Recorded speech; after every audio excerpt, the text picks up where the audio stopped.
তুই মহামিলন মঠে নিত্য ভাগবত পাঠ করবি একটা সময়।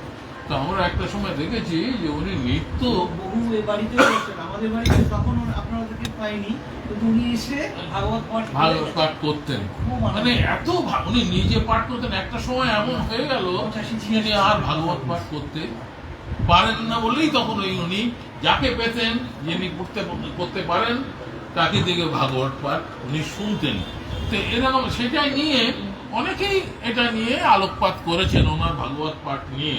তো আমি আজকে একটুখানি এই যেহেতু ভাগবত পাঠ নিয়ে শুরু হলো, ভাগবত প্রসঙ্গটাই বেশি হলো, তো আমি একজনের লেখা আজকে একটুখানি পড়ি। কিছুদিন জাস্ট আগের সভাতেই আমি তার নিয়ে কিছুটা পড়েছিলাম। সেটা হচ্ছে প্রশান্ত পারি। প্রশান্ত পারি উড়িষ্যার একজন ভুবনেশ্বর ইউনিভার্সিটির উনি একজন সঙ্গীতের অধ্যাপক। আমরা ওনাকে জানতাম, স্বামীজি যখন আমাদের পরিচয় করিয়েছিলেন আমরা জানতাম উনি বেহালা বাদক।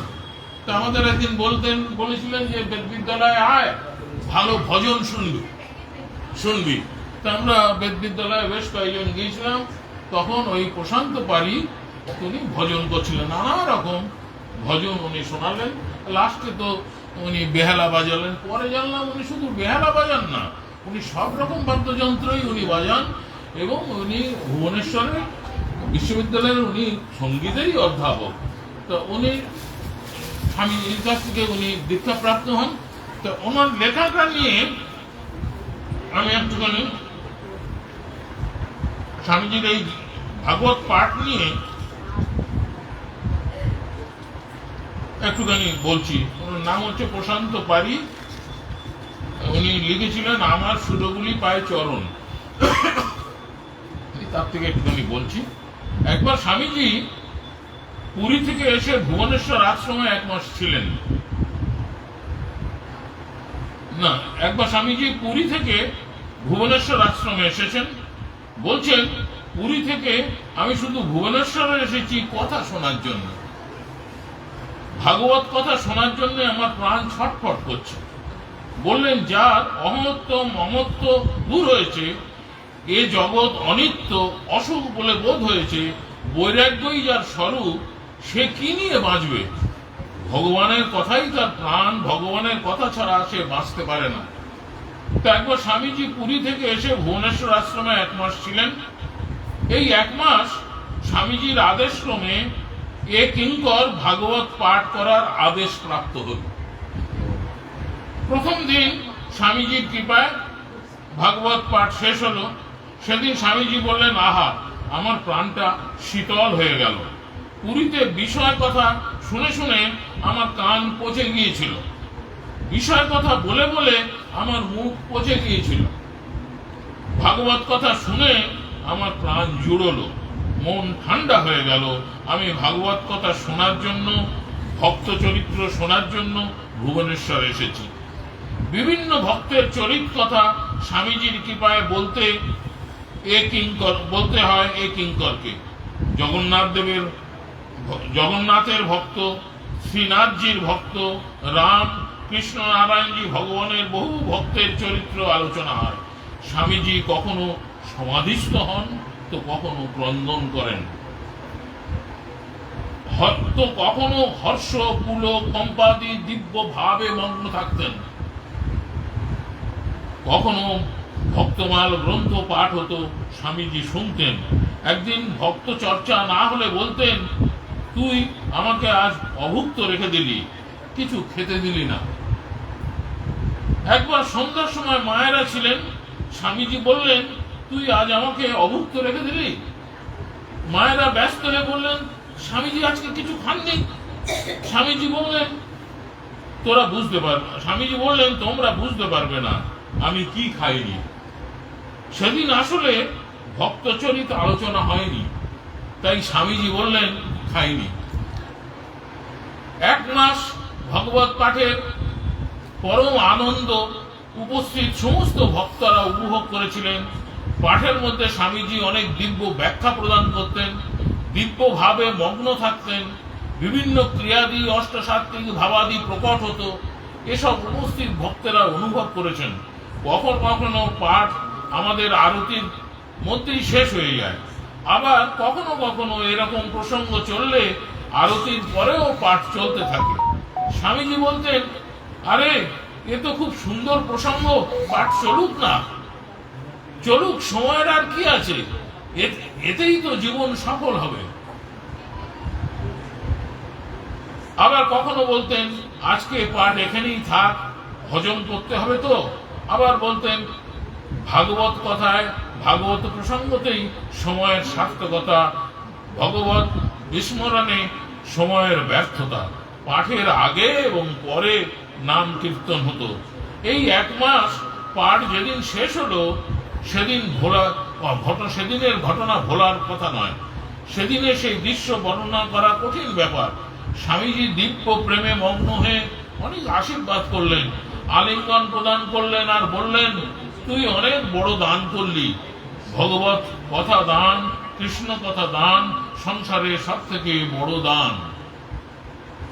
তুই কথামৃত শ্লোকটি, তব কথামৃত শ্লোকটি পাঠ করলেন।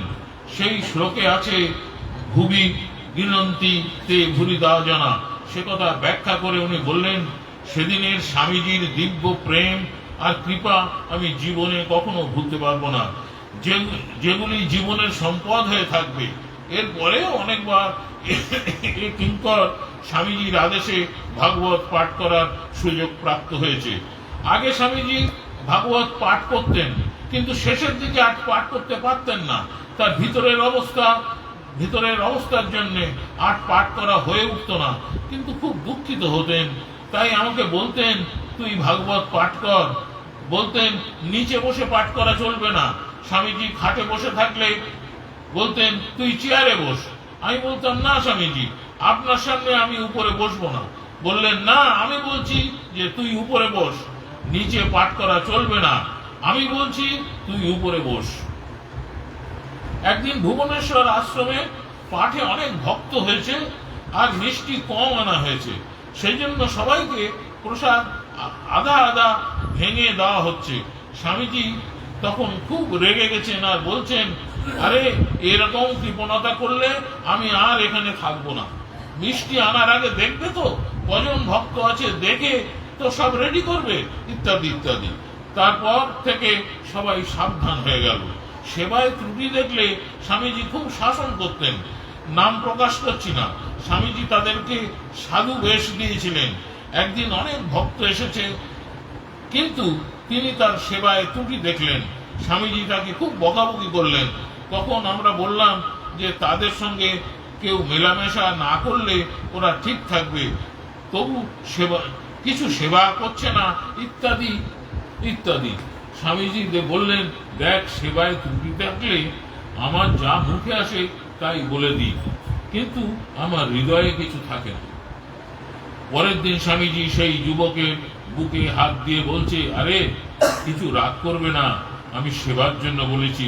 সেবা ঠিকঠাক করো, সেবা করলে আনন্দ পাবে, সেবা করলে তোমার জীবন ধন্য হবে, সেবা করলে ভগবানের কৃপা প্রাপ্ত হবে।